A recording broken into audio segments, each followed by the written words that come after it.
Bonjour, guten Tag, bienvenue pour notre visite confinée de Meursault. Nous sommes ici devant la porte de ma maison et je vais vous montrer les traces d'un grand conflit qui avait lieu fin du XIe siècle, aussi en Bourgogne, et on peut voir les traces encore aujourd'hui à Meursault. Pour ça, auriez-vous la gentillesse de vous retourner? Vous voyez ici le très joli clocher de notre église Saint-Nicolas de Meursault. Et allez-y un peu plus loin. Vous voyez devant vous une vigne. En 1094, Meursault passe sous tutelle de Cluny. Cluny, c'est d'abord un monastère bénédictin et à l'époque le centre de mouvement spirituel international. Mais l'importance de Cluny ne s'arrête pas là. L'abbé de l'époque, Hugues de Sémur, se mêle dans la politique internationale, la querelle de l'investiture. Il négocie avec le pape, c'est son vieux pote, et l'empereur, c'est son filleul.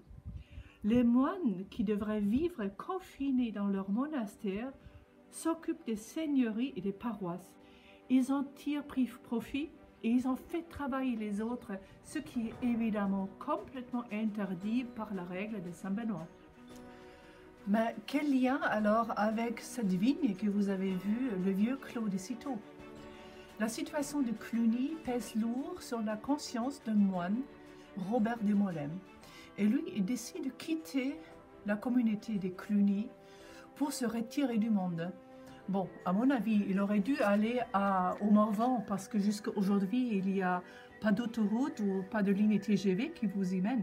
Mais lui, il préfère de suivre une invitation du duc de Bourgogne qui lui donne, à 35 km seulement de sa capitale, une forêt à Cîteaux.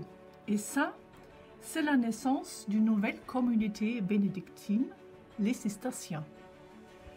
Le duc les soutient. On a presque l'impression qu'il est content d'aider la concurrence de cette entreprise multinationale qui est devenue Cluny. Il donne à cette toute jeune communauté, en 1099, quelques mois seulement après leur fondation, une vigne avec un cellier à Meursault. C'est exactement cette vigne que vous voyez devant vous. Non, le fameux clos de Vougeot n'existe pas encore.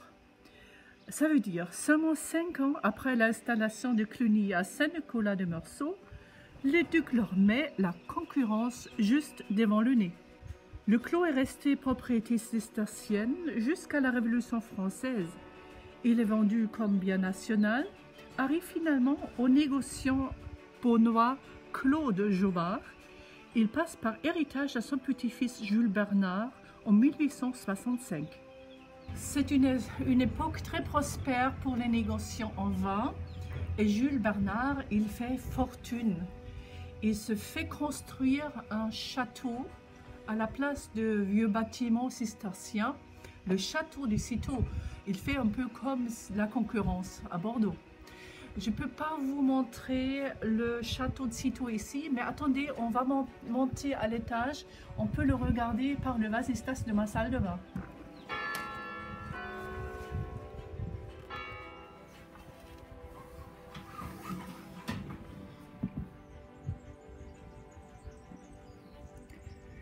Voilà, là vous voyez le château de Cîteaux. Aujourd'hui, c'est un hôtel-restaurant que je vous conseille vivement. Le phylloxéra ruine beaucoup les négociants en vin, dont la descendance de Jules Bernard. Ils sont obligés de vendre leur château et le clos à la famille Loubet. Oui, c'est la famille de Émile Loubet, président de la République française début du XXe siècle. Le clos, comme vigne n'existe plus, il y a maintenant un parc ici et avec quelques bâtiments un peu fantaisistes qui intriguent nos visiteurs. À mon avis, ils étaient purement décoratifs. En 1995, des vignerons de Meursault, Liliane et Philippe Bouzereau, achètent l'ensemble, le parc et le château. Et dans les années d'après, ils vont transformer de nouveau ce parc en vigne, le vieux clos de Cîteaux.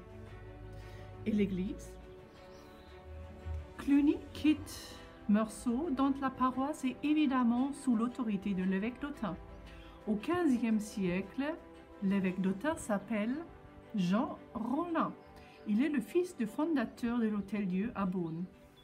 Sur le modèle du clocher de sa propre cathédrale Saint-Lazare, il fait construire cette belle flèche sur l'ancienne église de Meursault. Les voûtes du chœur de l'église datent également de la deuxième moitié du XVe siècle. On peut penser éventuellement l'église a été détruite partiellement par le conflit entre Marie de Bourgogne et Louis XI. Pourquoi un clocher si imposant sur cette petite église? On le voit de très loin. J'espère que cette petite visite confinée vous a plu. Alors, à bientôt, pour de vrai, à Meursault. En attendant, vous me trouvez sur mon site internet www.knot-bourgogne.fr et sur les réseaux sociaux. Et n'oubliez pas, avec nous, avec les guides, la Bourgogne est à vos pieds. Burgund liegt Ihnen zu Füßen.